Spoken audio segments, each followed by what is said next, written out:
Thank you for the introduction. And first words go to the organizers of this meeting.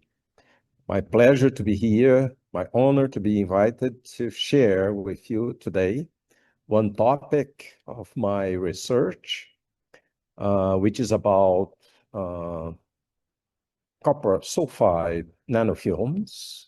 And also, I'd like to thank all of you online attending this meeting, attending my talk, my pleasure. So here is my agenda for today. I will comment about copper-1 sulfide nanofilms and the applications of the copper sulfide nanofilms. And then I will briefly comment about the literature about copper sulfide thin films. And I will show you one way we can produce copper sulfide nanofilms, which is using magnetron sputtering. And I will present to you some structural properties of these nanofilms, morphological properties, and some physical interesting properties that you can use to fabricate, for instance, solar cells and gas sensor. And finally, I will come to my conclusions about the content of this talk. So if you look at the literature, you will find mainly two kinds of copper sulfide. Copper 1 plus and copper 2 plus. Copper 1 plus is called chalcocite, and actually it is a p-type semiconductor. And it has been used very successfully in solar cells and also in chemical sensor. Why is it? Because it shows a very high efficiency and low costs to produce solar cells. And in the second application as chemical sensor, you can sense volatile organic compounds, like, for instance, methanol and ethanol. And moreover, the chalcocite sensors or devices you can build using chalcocite, they have a typical long lifetime and very easy to integrate in portable devices. And therefore, you can use them to fabricate tandem solar cells and also human breast test sensors. So there is a very huge interest in producing these devices for the industry. So if you go to the literature and you can find copper sulfide thin films, let's say in the last 2 decades, the publication in this topic has been growing something like 5 times in the last 20 years. So it's a very strong activity in this research. Likely because of the industrial applications of copper sulfide thin films. So how can we produce these copper sulfide thin films? One way is using sputtering. So in the right-hand side of my slide, you can see a detail of the chamber, and the copper sulfide is placed on the sputtering system, and the deposition plane, which is the substrate, you can calibrate the distance between the copper sulfide material and the substrate, but roughly is about 5 centimeters. This is typical. And then you can check what the deposition is on top of the substrate. In our case, we typically use the borosilicate substrate. It's a glass. And actually, the characteristics of the film, like the crystallite size and the thickness of the film, depends on the radial distance from the axis. So actually, we check the characteristics of the film as a function of the radial distance. So typical parameters to perform the sputtering is something like DC power supply, around 12 watts, deposition time, around 1 hour, base pressure, something like 10 to minus 5 millibar, and work pressure, something like 10 to minus 3 millibar. So these are standard, typical. So the calibration of the system is typically made under these conditions. On the left-hand side,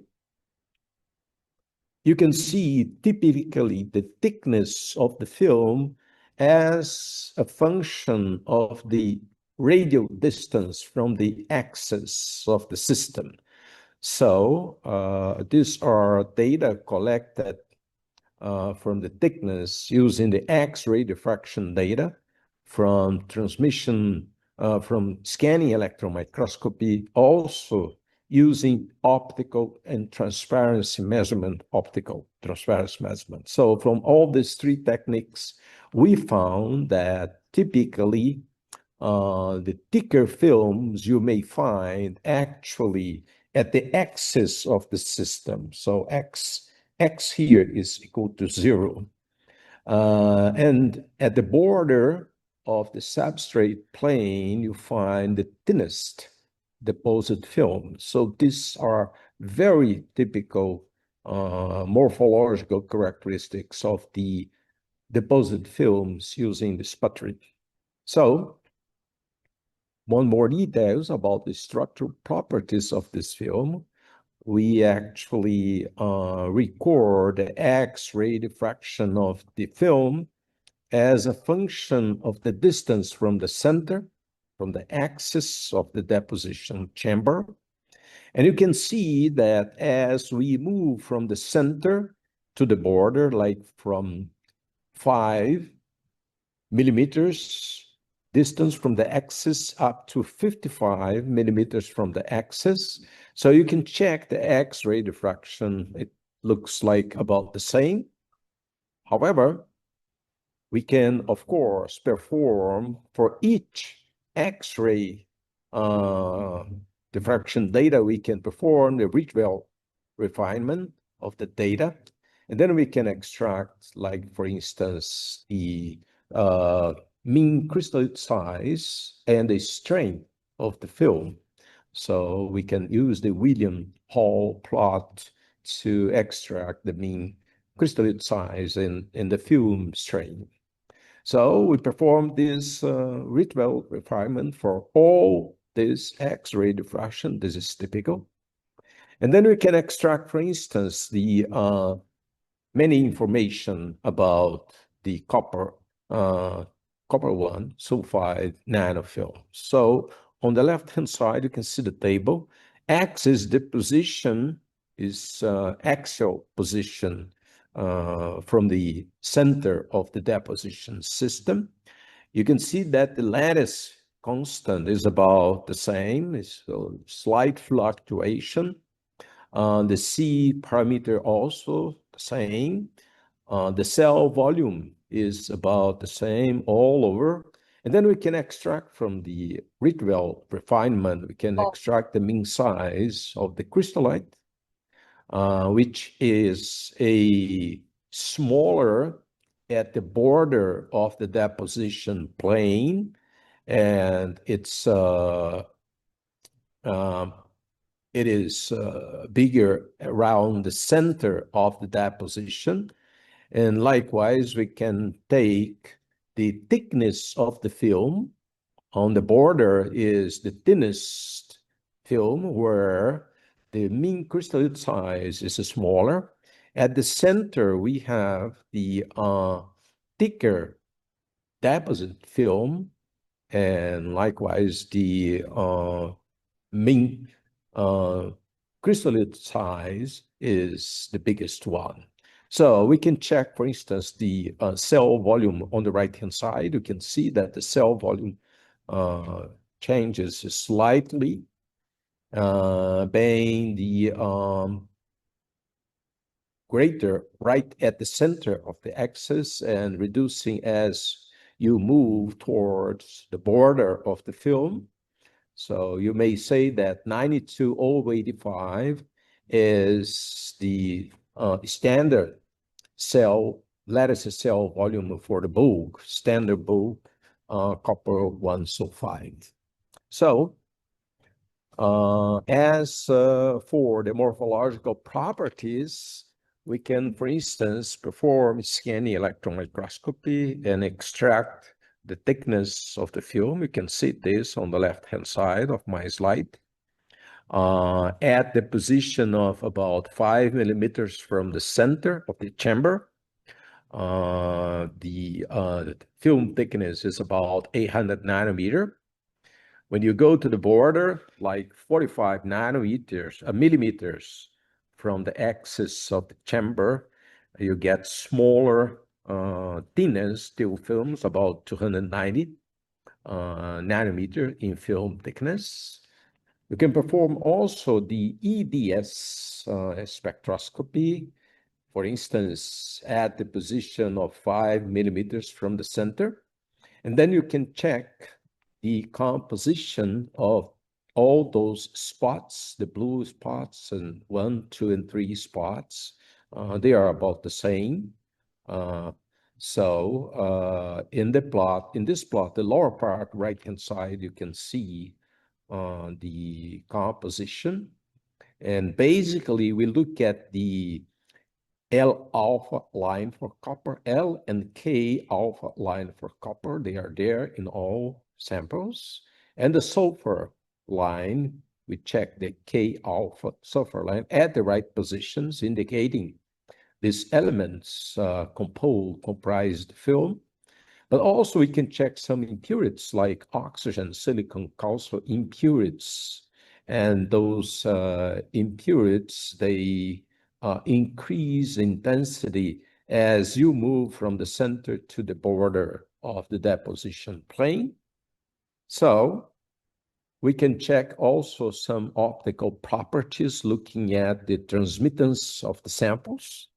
On the upper part of my slide, you can see transmittance on the left-hand side.